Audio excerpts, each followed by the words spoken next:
अब तक पराली को जलाने से प्रदूषण फैल रहा था, फिर पूसा इंस्टीट्यूट की तरफ से ऐसे बायो डिकम्पोजर को तैयार किया गया जिसे पराली में छिड़कने से पराली खाद में पूरी तरह से तब्दील हो रही थी। ये दावा किया जा रहा था, अब तक बातें सुनी जा रही थी, लेकिन जिस खेत में इस वक्त हम मौजूद हैं, यहाँ की तस्वीर आप देखिए।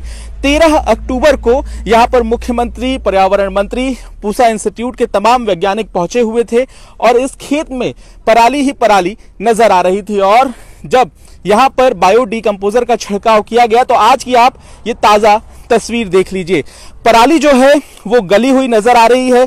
पराली कितनी गली है इसके बारे में जानने के लिए हम पूसा इंस्टीट्यूट के जो वैज्ञानिक हैं उनसे भी हम बातचीत करेंगे और आपको हम दिखाते हैं कि ये जो करीब 3 एकड़ का खेत है, यहाँ पर धान की खेती हो रही थी और आगे आपको लिए चलते हैं जहाँ पर वैज्ञानिक इस वक्त खेत में पहुंचकर सैंपल इकट्ठा कर रहे हैं। सैंपल इकट्ठा करने का एक मकसद ये भी है कि आने वाले दिनों में इस बायो डिकम्पोजर के छिड़काव की वजह से कितना फायदा हुआ, कितना नुकसान हुआ, इसकी भी जांच की जाएगी। तो हमारे साथ यहाँ पर साइंटिस्ट मौजूद हैं। लवलीन मैम, हमें ये बताइए कि कितना सफल रहा और कितने प्रतिशत अब तक यहाँ पर पराली गल चुकी है?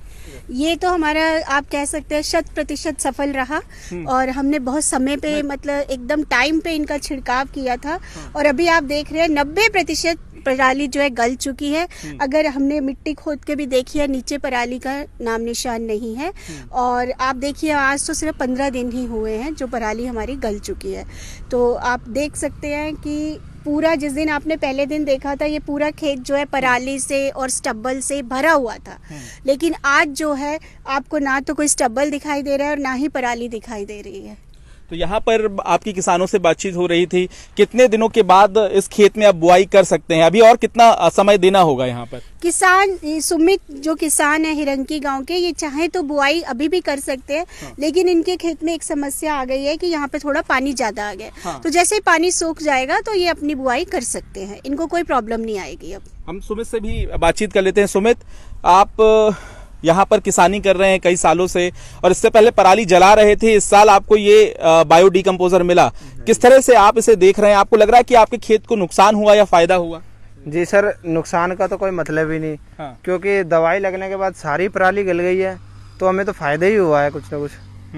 और अब जैसे कि पानी थोड़ा ज्यादा है, 10 तारीख अभी बुआई का टाइम भी नहीं है क्योंकि अभी थोड़ी गर्मी है दिन में, तो 10 तारीख के करीब मौसम ठंडा भी हो जाएगा, बुआई का भी टाइम हो जाएगा, तो 10 तारीख के करीब पानी भी अच्छे से सूख जाएगा, बुआई भी अच्छे से हो जाएगी। जब तक तो बिल्कुल ही खत्म हो जाएगी, कुछ मिलेगा ही नहीं खेत में। तो जो कहा जा रहा था कि बायो डिकम्पोजर के लिए खर्चा करना होगा, आपको किसी तरह खर्च करना पड़ा? आपको लगा कि यहाँ पर इस बायो डिकम्पोजर के छिड़काव के लिए 3 एकड़ के इलाके में पैसे खर्च करने की जरूरत है किसान को? नो सर, कोई छिड़काव के लिए पैसे नहीं लगे हमारे, हमें तो गवर्नमेंट की तरफ से छिड़काव हुआ है, हमें कोई चार्ज नहीं देना पड़ा।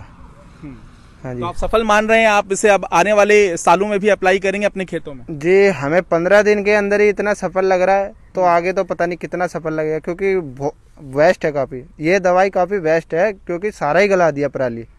लेकिन मैम यहाँ पे सबसे अहम बात यह है कि हम खेत तो देख पा रहे हैं, पराली गली हुई भी हमें नजर आ रही है। आप कह रहे हैं कि 100% पराली गल गई है, हालांकि कुछ दिन इस पानी को सूखने का इंतजार करना होगा क्योंकि ये किसानों का अपना तरीका होता है। ये बताइए कि सैंपल आपने यहाँ से लिए थे, इस खेत में बायो डिकम्पोजर के छिड़काव के बाद क्या खेती करना सही है, कितना फायदेमंद है, इसके बारे में आपका क्या कहना है? ये जो बायो डिकम्पोजर है जीवाणुओं का एक कंसोर्शियम है और ये सिर्फ फसल के जो अवशेष है उनके ऊपर कार्य करता है और उसको खाद के रूप में परिवर्तित कर देता है। चाहे आप खाद खेत के अंदर बना लो या खेत के बाहर। तो आजकल जो डिमांड है किसानों की कि खेत के अंदर ही बनाना है, तो जितना भी फसल अवशेष है उसको उसने खाद में परिवर्तित कर दिया है। भूमि में सुधार होगा, भूमि में कार्बन, नाइट्रोजन, फास्फोरस, इसका सुधार होगा, जीवाणुओं का सुधार होगा।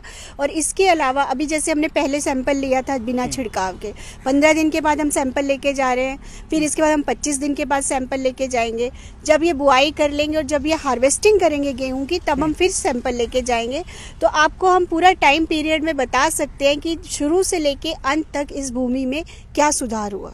बिल्कुल। तो यहाँ पर वैज्ञानिक बताते हुए पूसा इंस्टीट्यूट के कि किस तरीके से सैंपल लिए गए थे, कितना फ़ायदा हुआ, इसके बारे में भी जांच होगी। और तस्वीर आप देख रहे हैं उस खेत की जहाँ पर बायो डिकम्पोज़र का छिड़काव हुआ था। और सबसे अहम सवाल जो सभी के जहन में है, क्या अब देश के जो बाकी हिस्से हैं, सबसे ज़्यादा पंजाब, हरियाणा, उत्तर प्रदेश के भी कुछ इलाके, क्या वहाँ पर अब पराली को ना जलाया जाए और बायो डिकम्पोज़र का इस्तेमाल हो? इसके लिए आपको लगता है कि तमाम सरकारों को सोचना होगा?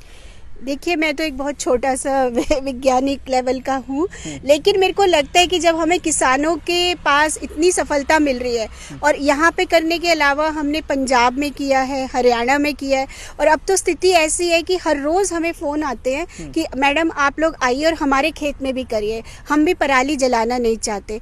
तो किसानों को ये एक अच्छा विकल्प लग रहा है और वो इसका प्रयोग करने के लिए तत्पर है। तो मैं चाहती हूँ अभी कि अगर दूसरी सरकारें, जैसे आप बोल रहे हैं, कि अगर वो चाहें तो अपने किसानों को प्रेरित कर सकती हैं कि वो बायो डिकम्पोज़र का प्रयोग करें।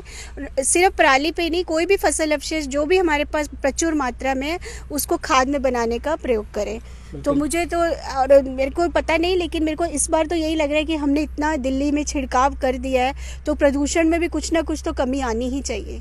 बिल्कुल। तो यहाँ पर जिस तरह से बताया था पर्यावरण मंत्री ने कि दिल्ली में करीब 2000 एकड़ ऐसे खेत हैं जहाँ पर पराली इकट्ठी होती है और वहाँ पर बायो डिकम्पोज़र का छिड़काव हुआ था। और हवा आप देखिए, अभी भी आपको धुंध नजर आ जाएगी। दिल्ली की हवा में प्रदूषण देखने के लिए मिलता है। दिल्ली के आसपास के इलाकों में पराली इस साल नहीं जली है और सरकार ये कोशिश कर रही है कि पूसा इंस्टीट्यूट का ये जो बायो डिकम्पोज़र है ये पड़ोसी राज्य भी अपनाएं, ताकि दिल्ली और आसपास के जो पड़ोसी राज्य हैं वहाँ पर लोग प्रदूषण की समस्या से ना जूझ सके।